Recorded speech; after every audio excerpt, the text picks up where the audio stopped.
Oke, selamat pagi anak-anak. Nah, kembali lagi pada hari ini kita akan melanjutkan materi pembelajaran kita yang kemarin, yaitu mengenai interaksi sosial. Nah, pada hari ini kita akan melanjutkan yang mengenai bentuk-bentuk interaksi sosial dan faktor-faktor interaksi sosial. Namun sebelum kita masuk kepada inti pembelajaran, kita akan kembali mereview apa sih itu interaksi sosial. Nah, menurut Sudono Sukamto, dia mendefinisikan interaksi sosial sebagai kunci rotasi semua kehidupan sosial, di mana dengan tidak adanya komunikasi ataupun interaksi antar satu sama lain, maka tidak mungkin ada kehidupan bersama. Sedangkan menurut Kimball Young atau Raymond Mack, interaksi sosial adalah hubungan sosial yang dinamis dan menyangkut hubungan antar individu dengan kelompok maupun antar kelompok dengan kelompok lainnya. Nah, oleh sebab itu dapat kita simpulkan bahwa interaksi sosial merupakan intisari dari kehidupan sosial. Nah, artinya kehidupan sosial dapat terwujud dalam bentuk pergaulan. Nah, melakukan bersalaman, menyapa, berbicara dengan orang lain, sampai perdebatan yang terjadi di sekolah merupakan contoh interaksi sosial. Nah, sebagai orang Kristen, kenapa sih kita harus melakukan interaksi sosial? Nah, karena interaksi sosial tidak hanya terjadi karena manusia sebagai makhluk sosial, tetapi jauh karena Allah sendiri sebagai pencipta juga berinteraksi, berelasi, yaitu sebagai Allah Tritunggal antara Bapa, Anak, dan Roh Kudus. Nah, makanya kita sebagai orang Kristen juga harus berinteraksi, bukan karena hanya kita sebagai makhluk sosial, tapi karena terlebih dari itu, yaitu pencipta kita sendiri yang telah berinteraksi juga. Nah, baiklah, kita akan masuk pada materi inti, yaitu mengenai faktor pendorong interaksi sosial. Nah, faktor pendorong interaksi sosial ini yang pertama adalah imitasi. Imitasi ini adalah proses peniruan tingkah laku orang lain untuk diterapkan pada diri seseorang yang meniru proses tersebut. Nah, imitasi merupakan unsur tunggal dari segenap kehidupan sosial dalam mewujud hubungan antar dua orang yang bersifat saling meniru dan mengikuti. Nah, imitasi mempunyai peranan yang sangat penting dalam proses interaksi sosial dan mempunyai segi positif karena dapat mendorong seseorang untuk memenuhi kaidah-kaidah, nilai serta norma yang berlaku dalam masyarakat. Seperti contoh, seorang siswa meniru penampilan selebritis yang ada di televisi seperti rambut gondrong panjang, memakai anting, memakai gelang, dan kalung secara berlebihan.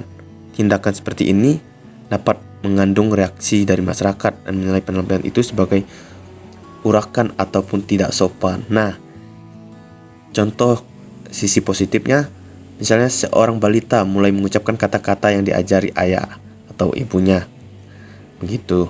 Untuk melakukan imitasi terdapat beberapa syarat, yaitu adanya minat dan perhatian yang cukup besar terhadap hal yang akan ditiru. Seperti contoh tadi, misalnya artis, pastinya kalian punya hal-hal tersendiri ketika kalian meniru seorang artis, ya kan? Nah, terus kedua itu adanya sikap mengagumi hal-hal yang diimitasi. Yang ketiga yaitu hal yang akan ditiru cenderung mempunyai penghargaan sosial yang tinggi. Ya kan?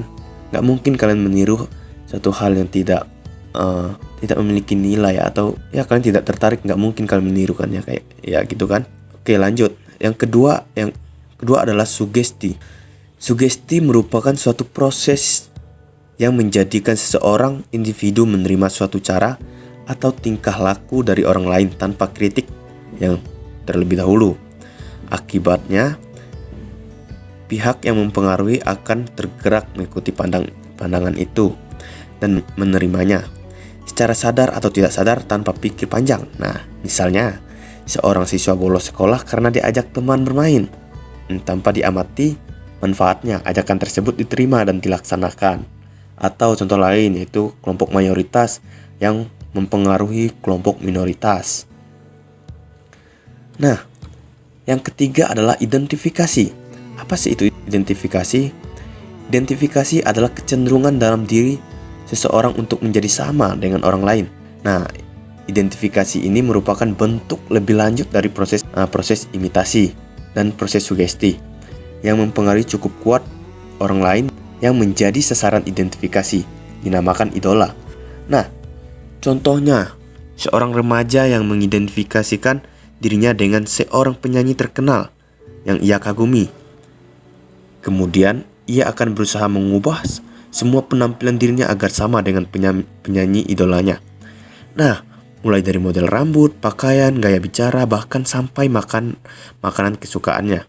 Sikap, perilaku, keyakinan, dan pola hidup yang menjadi idola akan melembaga bahkan menjiwai para pelaku identifikasi, sehingga sangat berpengaruh terhadap pembentukan dan perkembangan kepribadiannya.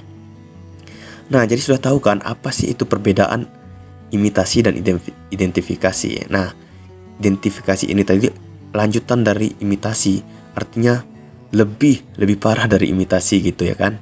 Nah, yang keempat adalah simpati. Apa itu simpati? Simpati merupakan faktor yang sangat penting dalam proses interaksi sosial. Nah, yang menentukan proses selanjutnya, simpati merupakan proses yang menjadikan seseorang merasa tertarik pada orang lain. Rasa tertarik ini didasari oleh keinginan untuk memahami pihak lain dan memahami perasaannya ataupun bekerja sama dengannya. Dengan demikian, simpati timbul tidak atas dasar logis rasional, tetapi berdasarkan penilaian perasaan semata-mata. Seperti apa proses identifikasi? Contohnya, ucapan turut sedih dan rasa belasungkawa kepada teman yang tertimpa musibah, mengucapkan selamat dan turut bergembira kepada orang lain yang menerima kebahagiaan. Nah, itulah contoh simpati. Tapi simpati ini hanya sekedar pada perasaan gitu kan, belum pada tindakan. Nah, lanjut. Yang kelima adalah motivasi. Motivasi merupakan dorongan atau rangsangan pengaruh atau stimulus yang diberikan kepada seseorang. Nah, sedemikian rupa sehingga orang lain yang diberi motivasi tersebut menuruti atau melaksanakan apa yang dimotivasikan secara kritis, rasional, dan penuh rasa tanggung jawab. Nah, di sini siapa yang pernah merasa dimotivasi oleh guru-gurunya? Pasti semuanya pernah ya kan? Nah, empati. Apa itu empati? Empati hampir mirip dengan simpati, ya kan? Tapi empati ini sudah menuju pada tahap tindakan gitu kan? Perbedaannya adalah sikap empati lebih menjiwai atau lebih terlibat secara emosional. Misalnya jika kita melihat kerabat terkena musibah, sikap empati membuat kita seolah-olah ikut merasakan penderitaan akibat musibah tersebut. Nah, empati ini lanjutan dari simpati, dimana tidak hanya sebagai merasakan, tetapi turut bertindak di dalam misalnya kesusahan orang lain gitu. Nah, jadi sejauh ini kalian sudah bisa membedakan apa itu bedanya empati dan simpati, motivasi dan sugesti, imitasi dan identifikasi, ya kan? Nah, nanti kalian akan melanjutkan pembelajaran itu secara individu ya. Nah, sekarang kita akan beralih kepada bentuk-bentuk interaksi sosial. Nah, bentuk interaksi sosial itu dibagi menjadi beberapa. Yang pertama kerjasama, yaitu bergabungnya orang perorangan atau kelompok manusia untuk mencapai tujuan bersama. Kerjasama akan terjadi jika orang menyadari bahwa mereka mempunyai cukup pengetahuan dan pengendalian terhadap diri sendiri untuk memenuhi kepentingan tersebut melalui kerjasama. Nah, di sini kalian pernah kerja kelompok gitu kan? Nah, itulah di situ kerjasama kalian terlihat gitu kan, karena ada kepentingan bersama di situ. Nah, kedua adalah akomodasi, yaitu suatu usaha manusia untuk meredakan suatu pertentangan agar tercapainya kestabilan kembali, atau ketika kalian mengalami konflik dengan teman-teman kalian. Nah, ada akomodasi. Dalam akomodasi ini dibagi lagi menjadi beberapa bentuk, yaitu ada kompromi, yaitu pihak yang terlibat konflik saling mengurangi tuntutan agar tercapai satu penyelesaian bersama. Nah, terus kedua itu arbitrasi, yaitu cara untuk mencapai sebuah jalan keluar dari suatu konflik dengan cara meminta bantuan pihak ketiga yang kedudukannya lebih tinggi dari mereka.